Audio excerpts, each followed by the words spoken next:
Hi everybody, those of you new to the channel, I'm Teresa Perrin and I need to discuss an important filing that came out on Friday, I believe in the after hours because I did not see it when I did my research for the WISA video that I put out on Friday. So I want to update everybody and this is something you need to be made aware of. Let's get started. If you could, smash that like button for me as it helps out with the algorithms and it'll help spread the word so other investors are aware of what's happening. Okay, so on Sundays, I always like to prepare for Monday and the week ahead by looking to see if there's any new filings. And I found this on WISA, which must have came out Friday. I'm guessing in the after hours, probably when I bought on that dip. And here's what it says. Notice of delisting or failure to satisfy a continued listing rule or standard transfer of listing.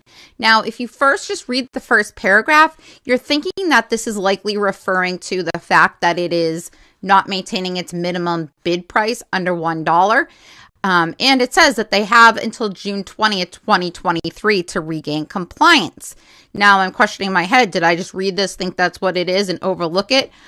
And not continue to read further?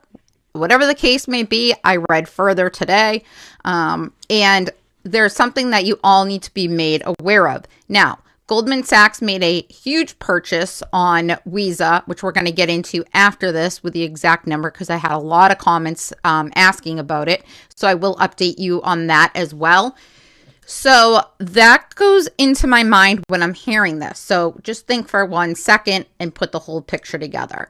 On January 18th, WISA received a notice from the staff determining that the company's securities had a closing bid price of 10 cents or less for 10 consecutive trading days, triggering application of listing rule 5810C3, whatever, which states in part, if during any compliance period specified in that rule, a company's security has a closing bid price of 10 cents or less for 10 consecutive trading days, the listing qualifications department shall issue a delisting determination under that rule with respect to the security.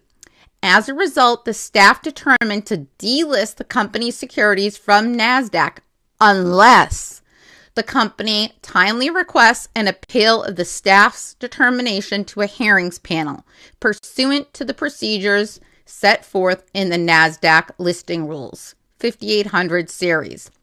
The company requested a hearing before the panel to appeal the January 18th letter and to address all outstanding matters, including compliance with the rule. The low price stocks rule, the NASDAQ listing rule 5635D, which hearing date has not been set as of the date of this current report on Form 8K. While the appeal process is pending, the suspension of trading of the company's common stock, par value 0.001 per share, will be stayed, and the common stock will continue to trade on the NASDAQ capital market until the hearing process concludes and the panel issues a written decision. The company has been informed that hearings are typically scheduled to occur approximately 30 to 45 days after the date of the hearing request. There are no assurances, however, that an extension will be granted or that a favorable decision will be obtained from the panel. All right, so bottom line, guys, and I read that to you because I want you all to be able to read this information, to process it, and to understand what it means. If I just tell you straight out what it means and I don't read it to you, then that's not really helping you to become better traders. So yes, it may be boring. Trust me, it's very boring. But you need to understand it when you see this. So ultimately, what does this mean, right? This means that they received a notice from NASDAQ that they were not in listing compliance because their stock fell below 10 cents for 10 consecutive days.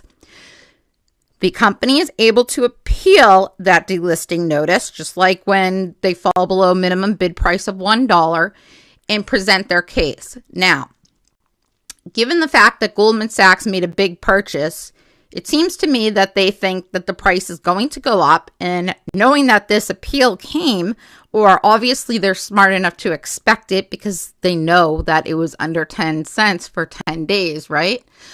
They're not stupid. They do their research before they buy into a stock. But I think that they have reason to believe that the NASDAQ will grant an extension. This bear market has been horrible and lots of stocks are getting this notice. Now, there are no guarantees with everything, so you need to know that risk if you are going to buy into WISA. That being said, this could go one of two ways. First, let me just continue explaining this, and then I'm going to show you that notice from Goldman Sachs.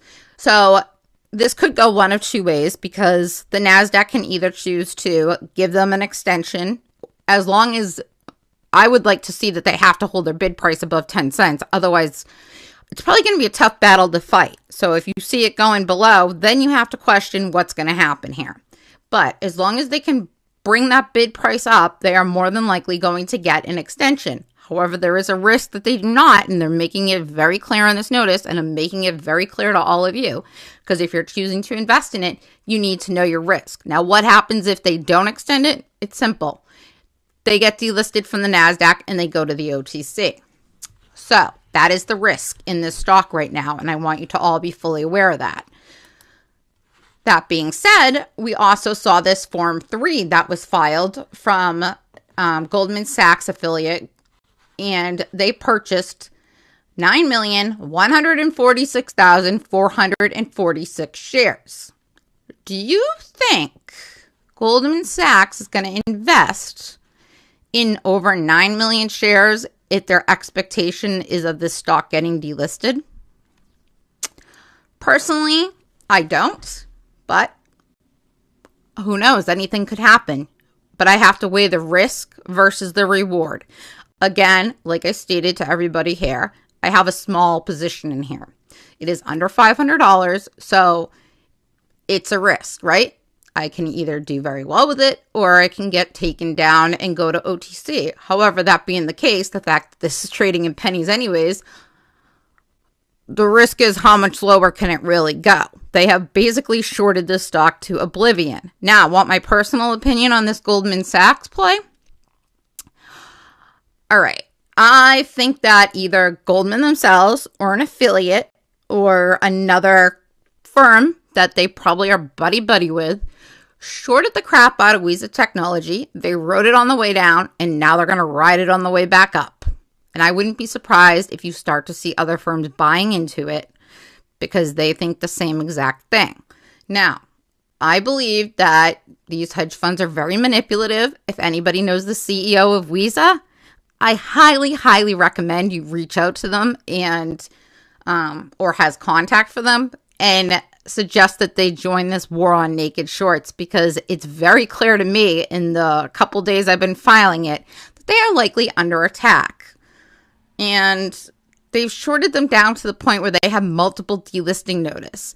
Another thing that came out was in regards to the shareholders vote, which I did address in my first video. But if you're commenting on my page after not watching the whole video and you're commenting things that I discuss in there, perhaps you should watch the entire video completely before making statements as such, because I did say there's a special shareholders meeting where they are voting on a reverse split. Again, they were given a 180-day extension until June, but they need to secure that vote as any good company would, because if it gets closer to June, like i.e. in May, then they need to enforce a reverse split so they do not get delisted. No company wants to be delisted off the NASDAQ. It is a very bad thing. My personal opinion on this is that it's a risk, yes, but Goldman Sachs is buying into it.